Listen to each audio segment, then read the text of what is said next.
Hi, everybody. Welcome to the Inspire View series. My name is Cherrise Boucher, and I'm a transformational life mentor. I felt inspired to put this series together because I feel it's so massively important for every single person out there to incorporate something they are passionate about into their lives.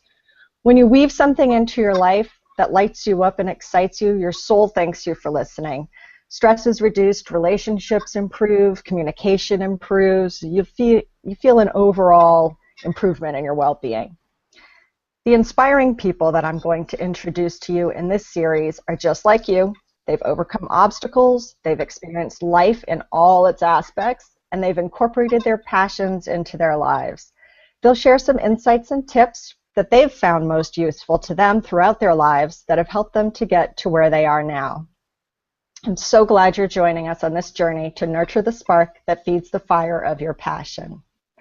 So today I am super excited to introduce you to a passionate tug whisperer, writer, and speaker. This amazing woman and her husband followed their tug by leaving their familiar middle-class suburban lifestyle in Canada and stressful careers to reinvent themselves. They took a leap of faith and bought a 35-acre property nestled in a paradise setting in the remote mountains of Costa Rica. Through years of diverse life experiences, blogging, media contribution, and her book, Following My Tug All the Way to Costa Rica, she shares soulful insights to guide and inspire clients and social media fans to follow their own tug.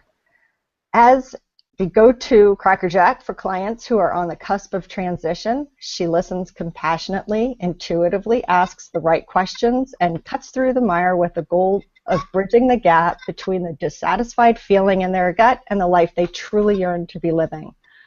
When it comes to overcoming challenges and creating a happier, more authentic life, this woman has been there and done it, and she would love to show you how you can too. When she's not busy providing online mentoring, she is out there inspiring audiences or writing her second book, Following My Tug in Hindsight. I am honored and thrilled to introduce you to Anne Lawrence. Hi, Anne. Hi, how are you? Thank you for the invitation. This is wonderful. I know, all the way from Costa Rica. So if the video is a little sketchy, there's a distance there. So Anne, tell us a little bit about your journey that led you, of course, to Costa Rica and how you've incorporated everything you've learned into being a mentor. And I know this wraps around your book a lot, which I'm reading right now. I haven't finished it, but it's fantastic and it's very insightful and a personal journey that I think a lot of us can relate to. Well, thank you. A little bit of my story is like a lot of women, a lot of people, they get stuck in certain situations. Everyone has to pay the bills. And I was in a corporate environment where I was working, and I was actually really good at my job. I did well. I made really good money. I was moving up the ladder, the corporate ladder. And as I was moving up the corporate ladder, I was getting more and more depressed, and I was just disliking my job and the environment, and it was becoming toxic to me. And I kept thinking, what's wrong with me? Like, this is, I've made it. Like, this is supposed to be good. This is, we're renovating our house. It was our dream house. We lived in a great neighborhood, and it just wasn't enough. I wasn't feeling full. I felt like I was just giving, and I felt depleted and drained. I had gained weight. Things should be going well. I had been poor. I know what poor is, and yet that wasn't my issue. I was bringing in the money, and it just wasn't enough.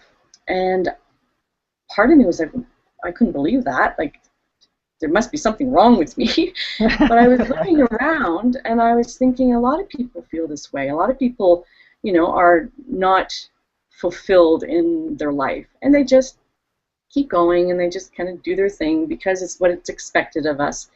And so my husband and I sat down, and we decided, like, what do we want to do with our life? Sure, we have a dream home, but it's not our dream life. And that was the clicker. It was like, wow, we're not living a dream life. So you can have everything you want. And that's where, you know, middle life crisis comes in. You get to the point where you think you've ticked all the boxes, and why are you still unhappy? It's like, what's that all about? So we did. We took a leap of faith. We decided. He actually came home from work one day and said, we were talking at work with this guy, and if you could live anywhere in the world, where would you live? And this guy said to my husband, Costa Rica. Now, you know, it was always on my bucket list to visit, but certainly not to live. I had never even considered living in Costa Rica. Kevin, I'm not even sure he knew where it was exactly on the map. So, you know, it was. So we decided we'd look into things and maybe we'd visit. But for 2 months, all we would do, we did research on immigration, on education. It was like this investigation, and we decided to visit.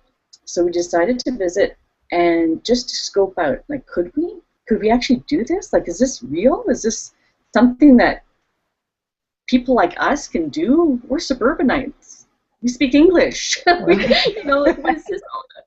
So we came to visit, and then when we got back home, the very next day, Kevin found the property that we've actually bought online. So we talked to the seller, we emailed the seller and asked if the property was still for sale. Yes. So we came back in February. Now, we never go to the same place twice. Like, this is not like us. Like, why would we want to go to Costa Rica in less than 6 months? But we went and we came to visit the farm, fell in love with the place, went back home, looked at each other and said, okay, let's do it. And it was pretty much that way. It was, you know, we just kind of, are we doing this? Is this going to happen? And we did everything we needed to do. We did all our research, and then we had to pull the plug. We had to decide, you know, we're either moving forward or we're not. Like, what are we doing? So we put the house up for sale, we sold it, and 45 days later we were here. And that was kind of the snapshot of how we got here. And it's been quite the adventure. I get chills and a little bit of fear that I can feel in me when I hear you tell that story, because it just seems like, talk about taking a leap of faith. That's a huge leap of faith to move into the complete unknown. It's not even, it's uprooting everything you're familiar with and you know, and jumping in.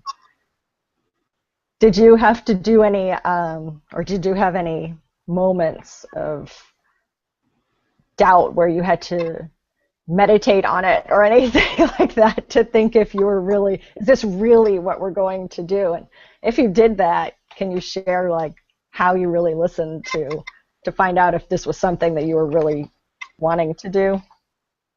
I'm not a very good meditator, I'll tell you that right now.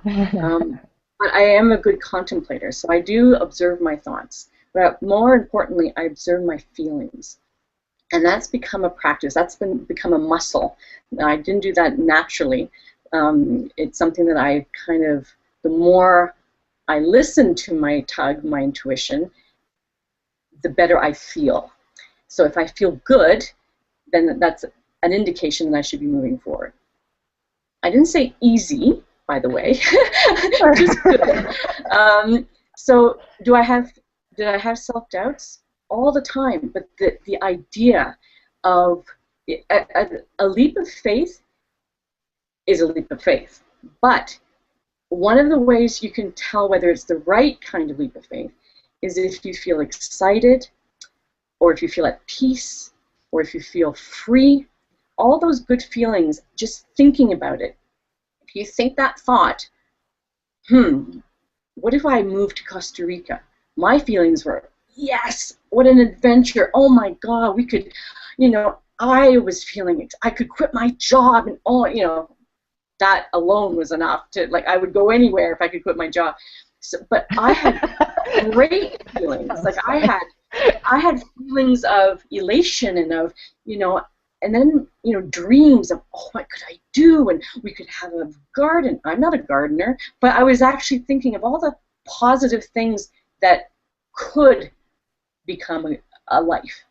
And a leap of faith that is full of shoulds and other people's perceptions, I would say be very careful and listen to that too. Some people take leaps of faith, but inside they're like, well, I'm doing it because, well, I should do it, or that's what everyone else is doing, or, you know, I ought, you know. A lot of people go through that when all their friends have gotten married and they're not, and now it's like, well, it's time, I should, you know. If you're not feeling excited about it, wrong leap of faith, you know, like not, you know, put the brakes on. So I'm not saying jump no matter what. I'm saying jump with honing the muscle of your tug, which is a true ultimate guide, and that only you know that. Only you really understand how you feel when you think of the possibilities. So if your possibilities feel great and wonderful and positive, it can be scary, but if you have all of those wonderful feelings, chances are it's a really good move to make. If you're scared out of your wits, but it's also, you know, enveloped with, you know, shoulds and, you know, other people's perception of, you know, that leap, it's probably the wrong thing for you to do. So, and my tug is not your tug. So I would never tell someone, well, it was good for me to come to Costa Rica, why don't you do it? Not at all. It really, you have to fit in what feels good for you. Right. That's great. That's really important and insightful, because I think we've all had those experiences in our lives where we've done things, you know, like you said, because that's the trend. That's what other people are doing. We should do this because everybody else is doing it, and what are they going to say if I don't? But when it doesn't feel good, you usually, if you do it and it didn't feel good, you usually find out very soon that that wasn't what you should have done. Absolutely, absolutely. Your intuition, your gut feeling is never wrong.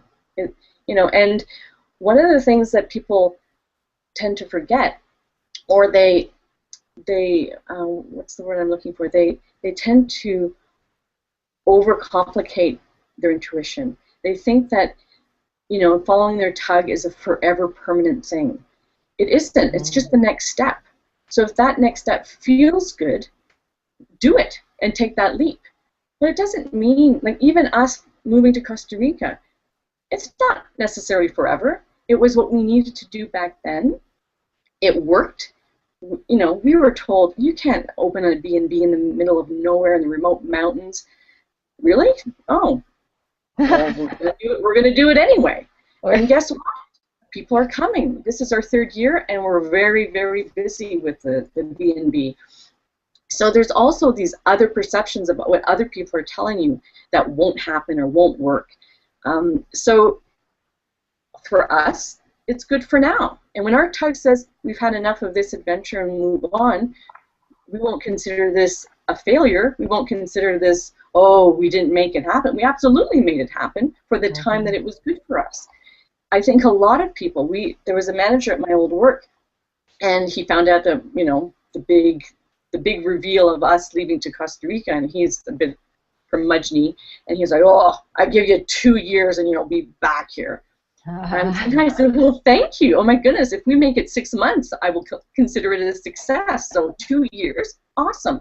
And he looked at me, but I thought, you know, that's his perception of failure, his perception of success. The fact that we got on a plane and we did it, as far as I'm concerned, is leaps and bounds from other people who won't do it out of fear. So, you know, it's, why should I define my success or my failure based on someone else's ideas of failure and success? So that too, many people don't take the step because they attach a permanency to that step. Oh, if I change my job and go to this job, that means the whole world needs to see me being really good forever at that job. Hell no, you know, do it for as long as it takes. We have a friend who just in the fall received an opportunity for a new job, you know, more money, all kinds of stuff, and he took it. And within, I guess it was about 2 months, he quit, and now he's teaching, and he loves it. But he needed to take that one step because he needed to leave that other job, and that was an opportunity for him.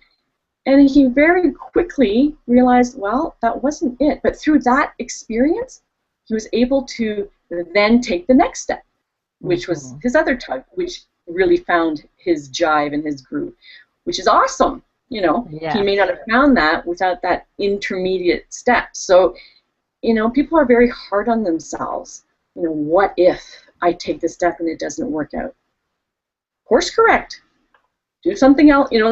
Keep moving forward, and you'll get there.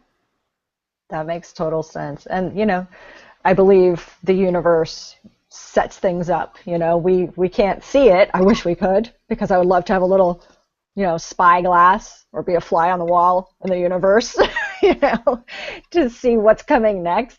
But I think that's exactly how you get to living what you're passionate about, is by taking those steps, even if they may not be the right one, or it's always the right one, I think, but like you said, with the man that that he did something, it wasn't perfect for him, but then he ended up finding what was within a short period of time. So it's that comfort zone that people are afraid to get out of often, and I think it's important to at least try to listen to what your gut and that little tug is telling you to do.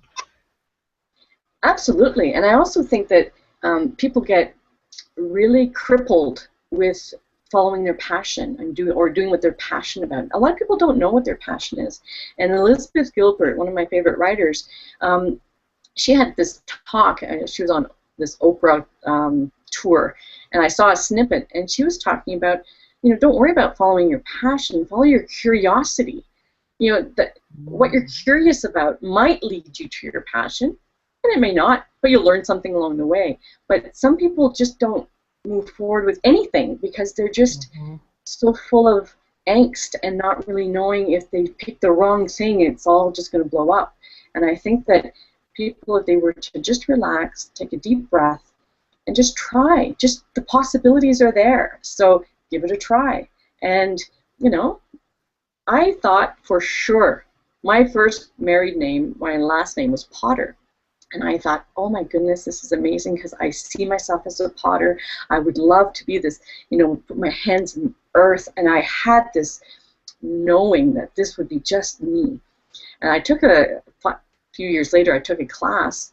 And I was in this pottery class. I was so excited. This was, I was going to become a potter. And isn't this so nice because my last name is Potter.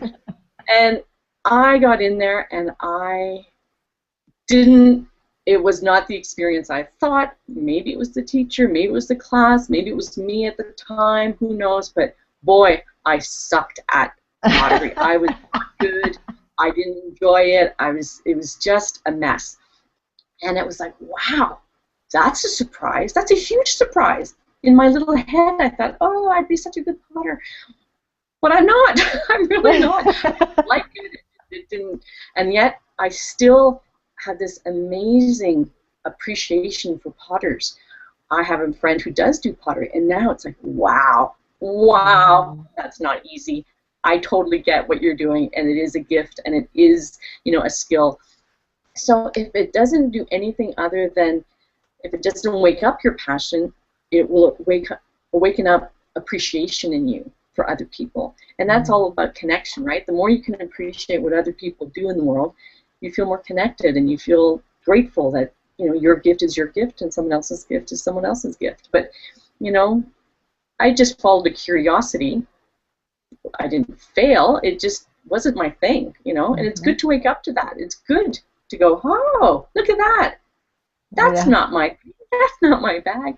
Let's, and then I didn't have to think about it anymore. I didn't have to think, oh, is that voice inside me telling me to be a potter? Nope, not that one. And that's okay. I don't have to be a good potter, but I'm glad I tried it. There was a tiny little tug. I figured it out. Move on. Yeah, that's awesome. That's awesome. That's because you're right. I think a lot of people don't know what they're passionate about, but I think what you're saying, to come at it from a sense of curiosity and explore, then you'll find out what is not your passion, and it'll lead you to something that I'm sure that people eventually find is their passion, and it could be something that they never even considered before. Absolutely. Knowing what you don't want to do or what you're not passionate about is just as important than finding out what it is. You can, our life is full of contrasts. So knowing that dark side or the parts that you don't want leaves room for the stuff that you do want. So it's a great exercise. And what a beautiful journey along the way, because you Absolutely. learn so much in between there. So, and the appreciation. You're right. I love pottery too. I've not yet tried it, but I've always wanted to, and I can see how it's probably a lot more difficult than I thought. So when you do see these beautiful pieces that people create with their hands, and I imagine the appreciation is awesome for that talent that those people have, like glass blowers and things. Yeah. That it's beautiful work that they do. I can't even imagine the challenge it is to learn that. So very cool. So in writing your book, is that what led you more, did you gain more insight, I guess, because I'm sure it wasn't your intention, at the beginning of this journey to write a book about the journey, and then, or it could have been, but what did you gain from writing the book, and how does that incorporate into what you do now as a life mentor and helping other women follow their tug? Well, that's an interesting question. I have been writing since I was a really little girl, and that was one of my first passions that I had let go, I had forgotten about. And when I was 9, I was telling the world, I'm going to write a book someday. And I have all kinds of life experience that I could have written a book, but I was under the impression that everyone else was better than me. I'm not a writer. Oh my goodness, I didn't study, at university. I do have a diploma at college for writing, but there was all this I'm not good enough feeling. And then when I came through this journey, and I was writing a blog, and I was writing in ramblings. I just lots to write about. All of this writing inside me was like, wow, it is in me, like it's still in me, and that little girl that wanted to write lives still. So I thought, you know what, I'm going to do it. I'm going to write a book, and whether one person reads it, my mother, it doesn't matter. And then what I learned, and if there are any writers out there, I've really realized that it's not the finished product. It's about creating. It's about putting yourself out there, being vulnerable. I was writing stuff. Now, my book is, not all that deep. It's more about the journey and the highs and lows, but I tried to be lighthearted about it. My second book is a little bit deeper and more of the hindsight, how all my passions were kind of buried and crushed, and how do I bubble them up to the surface to become the person I am today, and how to use those gifts. But writing a book, that was transformational. It was in the doing. It was in the activation of my creativity. And when I finished the book, I put it out there on Kobo and Smashwords, I was getting people wanting to talk to me about the process of taking the leap, and I'm stuck, and I don't know what to do, and how did you do it? And so I started to talk and help women who were on the cusp of change. They really, they knew that they had a decision to make, but just didn't know how to follow their tug. So by writing the book actually propelled me into a life mentoring business. And so one fostered the other.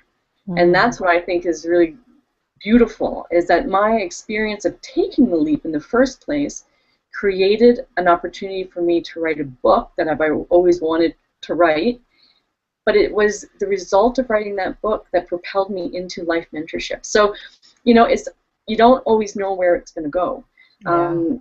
There were some indications in my corporate job that life mentoring was a good fit for me, because people would come into my office like completely not business related and sit down and go, you know, like I need some advice. And I was this person who people came to, and I thought, okay. And the things that would come out of my mouth were always the things they needed to hear, apparently. And I thought, okay, well, glad I could help.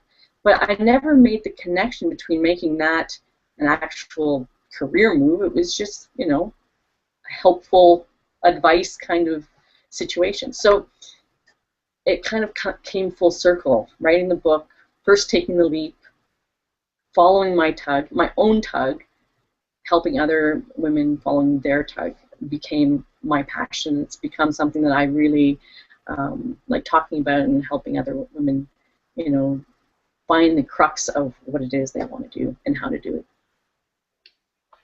That's beautiful, and it goes right along with everything you've been saying too. You take one step, and it leads to something else, and it leads to something else, and you don't know ahead of time where things are going to lead, but you would never find out if you didn't take a step. Absolutely, and not one step is wasted.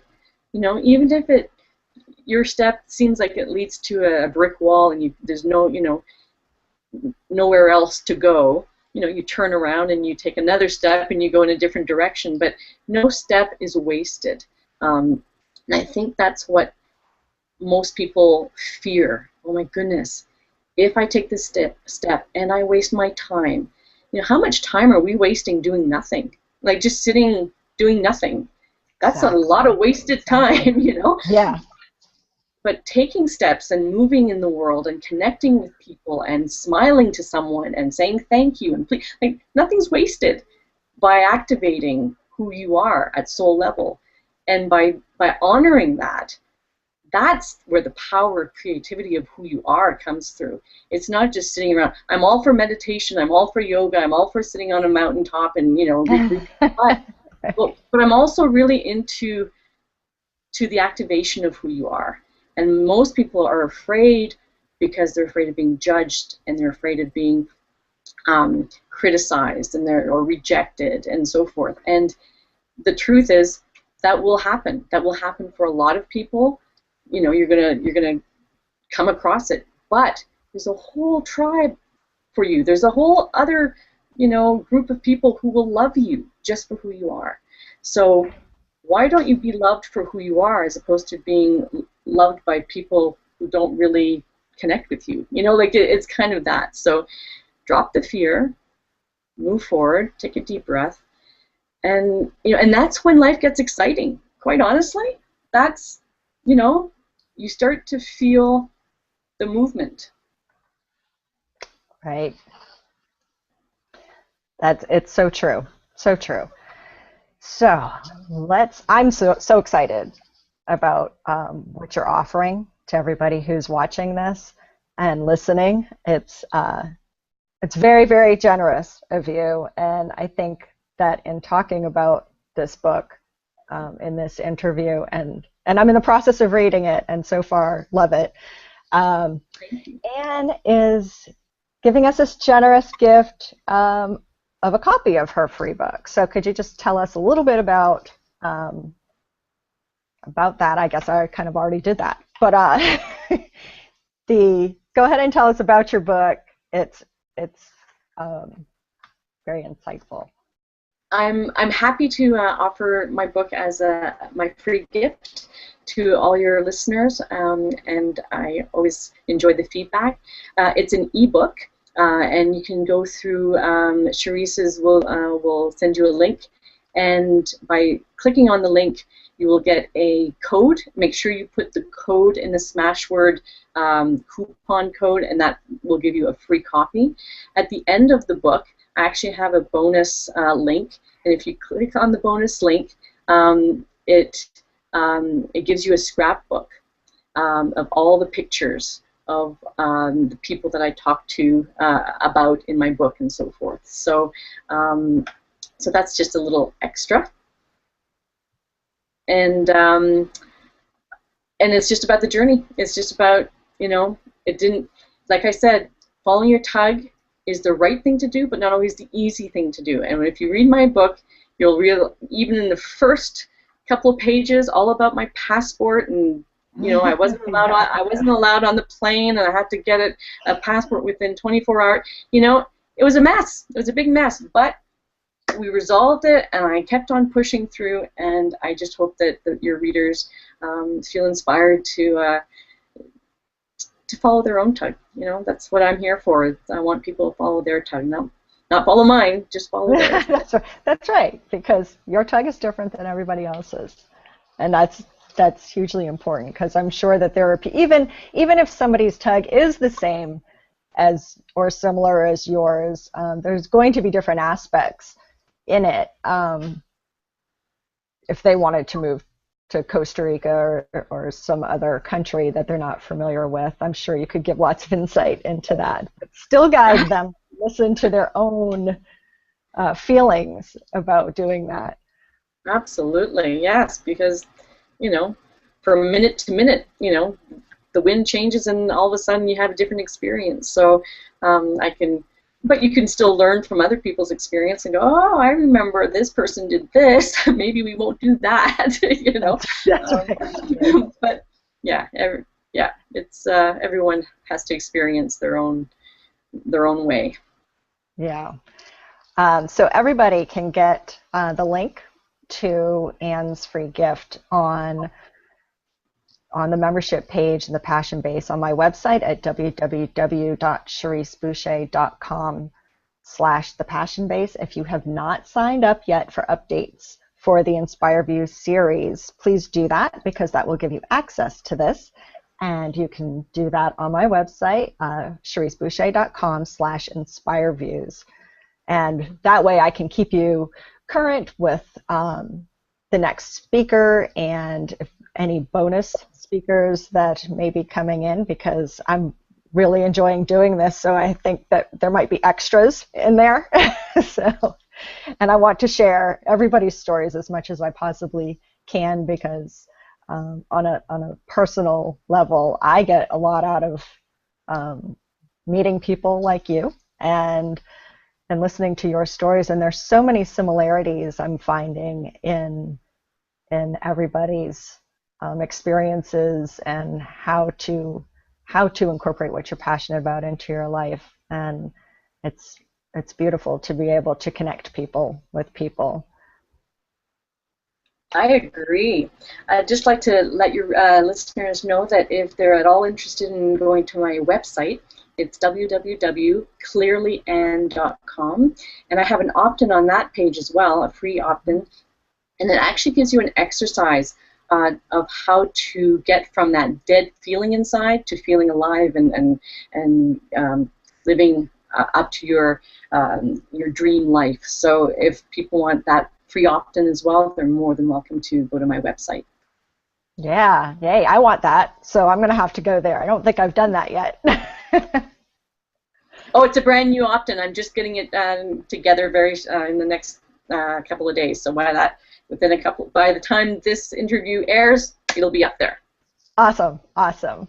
Well, thank you so much, Anne, for your time today and for sharing your story. And I strongly encourage everybody to go and download this book, because, and you can get it on your tablet, because that's where I've been reading it, on Playbooks on my tablet. And you can also download it as a PDF. So there are different formats, which is fantastic. And thank you everybody for joining us. And thanks. Stay in touch. I thoroughly enjoyed it, and this was one of my following my tugs, doing an interview. So, woo!